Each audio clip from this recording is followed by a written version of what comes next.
All right, so we got to talk about this news. The threat of tariffs on the EU kind of adding to the pot and the mix of other tariffs potentially on Canada and Mexico.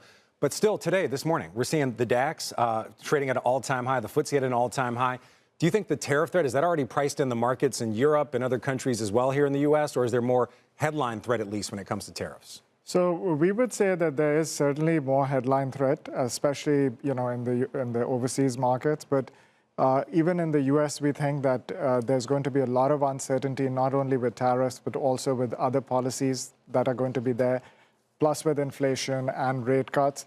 So that is why, in our view, investors should be cautious in the first half of the year, where we could potentially see a pullback in the markets. All right. The markets are on a bit of a streak. NASDAQ's up 2 days in a row. The S&P and the Dow up 5 out of the last 6 days. But you think there's going to be some choppiness and some volatility in the market. What causes this volatility? We've actually seen bond yields cool just a bit, a few basis points after some of these tariff threats that a lot of people thought would lead to bond vigilantes being worried about what's going on and bond yields rising. So what causes all this volatility?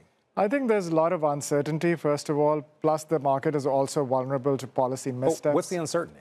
Well, uncertainty around policies, uncertainty around rates, uncertainty around inflation, plus there could be policy missteps, right? So even if, let's say, for example, they do tax cuts, but it's not retroactive to Jan 1, 2025, that could potentially cause scale back in business activity, deferment of business activity that could cause a pullback.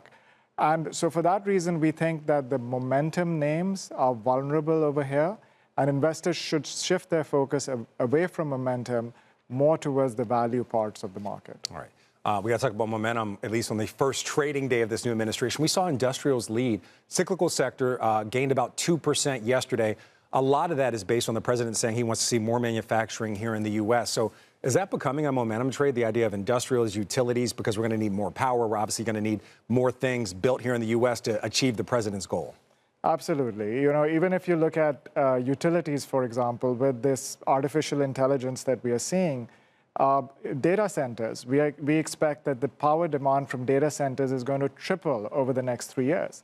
So the demand for artificial intelligence is going to skyrocket, and utilities and electricity, the demand for that is going to increase. So we really think those type of sectors will do fairly well. All right, so you think they'll do well. Is it also based on Fed rate cuts, or is that going to move, in your mind, higher, regardless of what the Fed says coming up in a few days, and even if the Fed is hawkish? Well, we think that, with the Fed, we will probably see 2 rate cuts of 25 basis points each this year.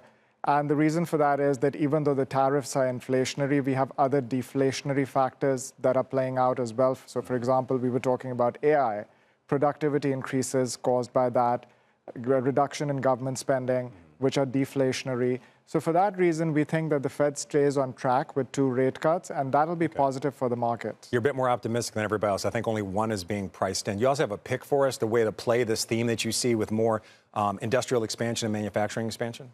Yes, absolutely. So we do like we spoke about utilities. We do like the XLU, Spider utility, which gives you broad exposure to that.